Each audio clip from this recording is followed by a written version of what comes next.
Taking lessons? Trying to learn. Okay. Trying to learn. What's your favorite word? Rumby. The right answer. Yeah. Cheesy answer. Yeah.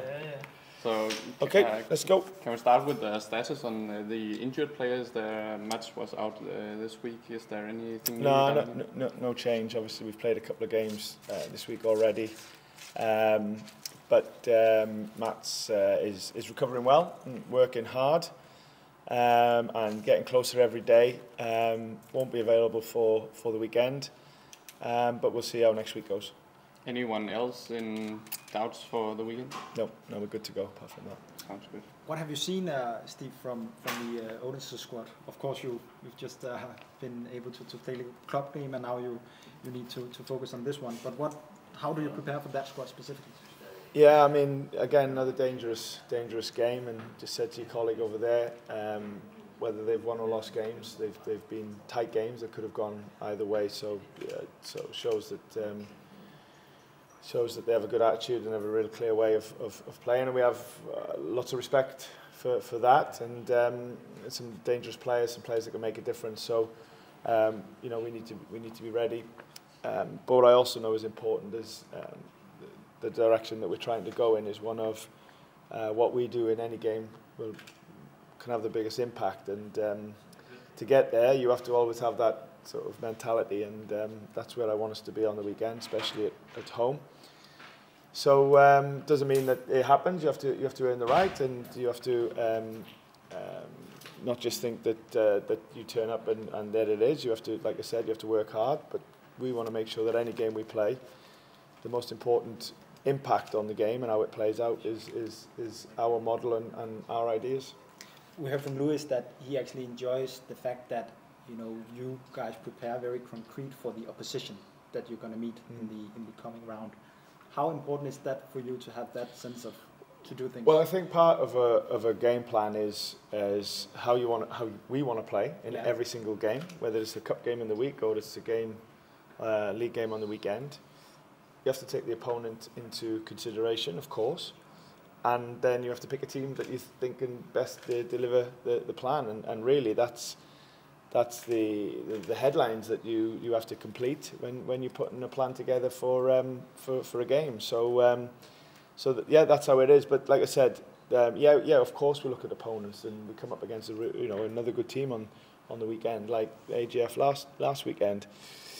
But we also have to focus on, while we're looking at the opponent, where we think we can have a good impact, and that's a big focus of mine and ours. Have you been told what the opposition coach has of history in this club? Yeah, no, he worked there, and I have respect for that. And he's a coach who's been at a good level now for a while. So be really clear on what he does, and I think when you become a head coach, you always have respect for your counterparts, if you like, because you know that the demands of the job and the emotions that you go through, whether it's here, Denmark, England, anywhere else, the pressures don't really change. So I'll always have respect for that, and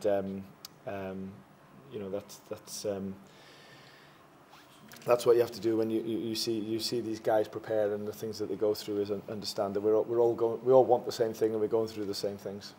What can you say about Ben Dawson and why you wanted to bring him to Burnley? Yeah, so I want us to have the best and strongest coaching program possible. It's clear that player development is a really important thing here, whether it's masterclass players breaking into the first team, whether it's players who are in the first team and making them better. I feel we've got a really good balance now between some guys that I've worked with and who can help the way we want to go, but also we've got some really strong staff, including coaches with Kevin, Henrik particularly, that are going to continue to play a really important role. So I've said quite openly, whether it's to the media or whether it's internally here, or guys from not Denmark want to learn as much as we can about the culture and the community of Denmark, of the club, as best we can, so that we can become one of you.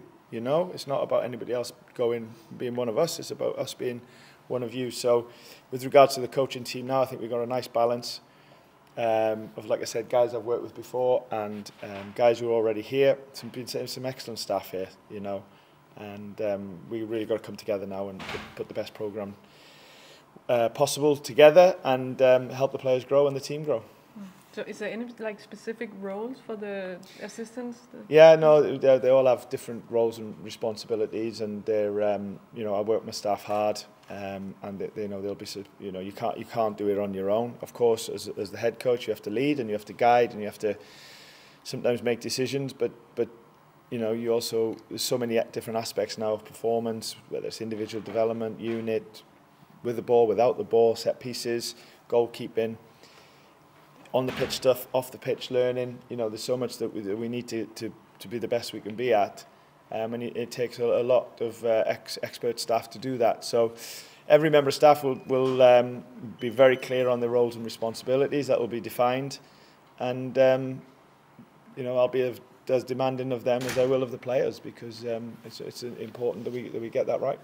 I'm a little curious to Shofukuda and his development, because he wasn't a regular starter before you came here, and now he's starting. He has started all the games under you. What do you see from him that you like? Yeah, I mean, I'm not one to look back, and I have to start from the day I walked in. And Sho, we've liked his personality. We've liked his ambition and his intent with the ball. He wants to do positive things. I have to say, for an attacking player, he's committed to his pressing game very well as well, which is good, important. But he's a player that's looking to make a difference, and we've played with wide players in the first 3 games, and obviously that might have helped him. But he's another one of these guys that can play in a number of positions at the top end of the pitch. But at the moment, he's played wide for us, and I think it's fair to say that he's in a good place. He's got to make sure that he plays even better in the next game, but he's shown a good attitude and commitment, and we want to support him in that process. How is his English now? He's getting there. He's getting there, to be fair. I mean, we have to do some special meetings with him and Katara, which I think is right, just to be really clear on that they're picking up the messages. So one of the coaching staff will do that on a weekly basis, just to have a bit of reflection, and it also allows them to ask questions as well. You have to cater for every player's needs, and obviously communication is an important part. So, but no, there's no excuses. Good guys, both of them, and let's hope they can have a positive impact. Justin Che haven't been a part of the squad in the past 2 games. Can you tell a bit about his situation right now? Only that there's always sort of three categories in a game. There's the players that start, the players that go on the bench, and the players that don't make the squad. And that doesn't mean it's a fixed term thing. You see players come in and out of the starting lineup. It's normally the questions you ask me, and you also see that with the bench as well. So sometimes the game now is more than just 11 players, and sometimes you have to think about what changes you might have to make. You might have to think about how you might want to end the game, what players might be better finishing the game than starting, and you just make decisions on personnel that can best see that through. So very, very early to make any concrete decision, for me to make any concrete decisions on where I see players. At the moment, if a player finds himself not in the team or in the squad, that doesn't mean it's going to be like that forever. Just got to work hard every day, train your way into the team or into the squad, and we'll give players that opportunity every day. Steve, I guess you would say that you have good competition in your squad on different positions, maybe especially in your midfield, when we have seen some rotation, of course, and different players coming in. How do you specifically look on the midfield and the players and options you have to do what you and the staff wants? Yeah, well, it's back of what I said to you before about when you put a plan together. Yeah. You look at what you want, you look at the opponent, and then you think, right, what is the team that can best, we hope, best deliver that. And if you're talking about midfield players, that's what will be. The next bit to that is players who then get the opportunity to play, they have to play well, you know. And I don't want any player here thinking that they can just turn up and play in a game. You have to die to be selected for the team. You know, that's the culture that we want here. So I'm not just talking about the midfield players here, I'm talking about any position. But I think the the analysis you give of the midfield, I think you could give of most positions, really. You know, Marco is the left back at the moment when Matt's out, so you know, maybe he doesn't have too much to think about. But centre backs, right back, you know, attacking players, whether central or wide, there's nobody I think is really coming here thinking I'm definitely playing on the weekend. I hope they're not anyway, because that's not what the mentality should be. Is it an important sort of culture for you as well to let the team know that everyone can come in and contribute, and the team is not set from game to game? I mean, the fact that it gives them a feeling that everyone can contribute. Yeah, you balance right. There's sometimes nothing better than a consistent team that builds a strong relationship, and I think we see that with the AGF. You know, they look like a team that's been put together, been a while, and they know each other, and that's a good place to be. There's no doubt about that. But the balance to that is that you don't get complacent, and that's the place that I guess we want to get to. Steve, the last two games you weren't too satisfied in the end about your performances against AGF. You said that you guys lost the game more, I think you said. Oh, it was clear, yeah. Yeah, and they also, you know, in the cup in the end as well, you weren't too happy with the focus being lost in the last period of the match as well. What challenges are you guys dealing with? Oh, well, I'll always want more. You know, you'll never. I don't think you'll ever see me stand here after the game or before a game and say everything is perfect. You know, with a club like this, you have to strive to be better in everything that you do. And at the moment, it's clear that we've got a lot of areas that we want to grow, going in the direction of what I want to take the team. But I see loads of potential, loads of hope. I see loads of good attitude, good intentions from the players. And I'm never going to apologise for wanting more. You know, I'm never going to apologise for that. And if not everything is 100% right, then I'll be demanding of that. You know, and that's my job. What's the focus point moving forward to you guys and not losing those? There'll always be something. You know, like I just think maybe in the last two games we've had periods where we've dropped our standards.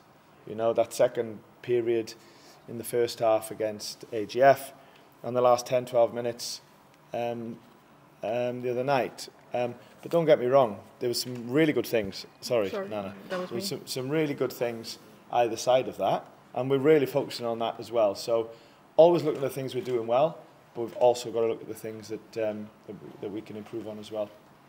You've been in Denmark a few weeks now. Yeah. How's life? Are you Good. surprised that it's not raining ever? It did rain in the first week, to be fair. Okay. Yeah, that's last week or so. I forgot It's been all right. Yeah, no, I'm really enjoying it. Really trying to understand as much as I can. I keep talking about the culture and the normal behaviours and adapting. I want to adapt. The reality is I'm spending 90% of my time here, you know, because this is where I want to be. You know, I'm here to work and I'm here to give everything for the club. And to do that, you need to be more than 100% committed. But when I have managed to be out and about, you know, so many Bromby fans. You know, you can't turn left or right without bumping into a Bromby fan, and that's nice. And I like that because it reminds me all the time of how responsible I need to be in the job, and the honour that it is to be here. But yeah, no. To answer your question, really enjoying life here, really enjoying work. But you know, I don't want to be too far away from the stadium, if I'm being honest. Is that different, Steve, to what you've been used to, the fact that you can walk out, I know you meet Brøndby fans, but you can walk out in the open more maybe freely than you have been used to, or? Yeah, how was it in England? Yeah, exactly. Yeah, it depends on the results, as always. I'm not really one that goes looking for too much sort of busy places, if I'm being honest. Although it's hard sometimes around here to not be in what feels like it's a big city, Copenhagen, isn't it? And one with a lot of visitors and a lot of local people living here. But no, it's fine, to be fair. Like, listen, I've have to eat in restaurants and stuff like that. You know, everyone's been really sort of respectful and things like that. But yeah, you know, you definitely, like I said, I've not gone far without bumping into a Brøndby fan, and I like that, as I said to you, because it reminds me of how important this club is and the job that I do. But just being here 90% of the time, as you said before, What do you make of the facilities and all this stuff prior to where you've been, beforehand? Well, I think it'd be wrong to compare because it's my first time in Denmark, and obviously my responsibility lies here at Brøndby. Yeah, I think it's part of the job to look at how we improve. We've talked about the coaching, we always talk about the team, and to help all of them things, you need good facilities and infrastructure. And clearly, there's some things that we can improve on. But I know the club has the ambition and the intent to do that. So we'll constantly offer feedback of how we do that. Some of it doesn't particularly cost money, but there's definitely some things that we can do that I think can help performance, and we'll be looking to do that over time. You also looking for an analyst. Not that I'm applying for the job whatsoever, but what you need a better camera than that if you want to be an analyst. That's for sure. I know. But just explaining that that need here at the club. What do you? Well, we don't want to be behind the curve on anything. We have strong competitors. There's no doubt about that, and we've got to aim to be the best at everything. Or certainly competing to be the best. First and foremost on the pitch, and then off the pitch as well to help the on the pitch. So that's just it really. That's high performance. That's the demands. But we're all together. We've all got the same ideas and the same motivation, and over time, hopefully we can improve some stuff. But that doesn't take away that it doesn't stop me or the coaches coaching well every day, and the players training hard and giving everything. If we can help them with some other stuff to make that even better, then that's what we'll do, and that gives us a chance of improving.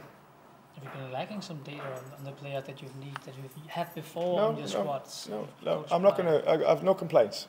No complaints. But I love being here. It's a real honour. And having been here now a few weeks, I'm even more motivated and I'm even more bought in. And I was 100% anyway. But having felt a home game, having seen how many away supporters we take, late kick-off, 3.5 hours away. Seeing the other night, it keeps me up at night, the excitement about it, to be honest. So, looking forward to giving everything. It's like a newfound love for the job coming here. Yeah, I just wanted to do well. I just want to give everything. I want to do well, and it's already really important to me. And it's when something's really important to you, it's a nice place to be. But the talking will be done out there. We have to suffer as well. We have to suffer. We have to win together. We have to lose together. But always with the idea of why that happened and where it takes us next. Thanks, Thank you. Thank you. That was a diverse set of questions. Yeah, we went from. I was so close to asking you what you think about the Russian drones in Denmark, and because we were heading in all directions. Do you want to answer?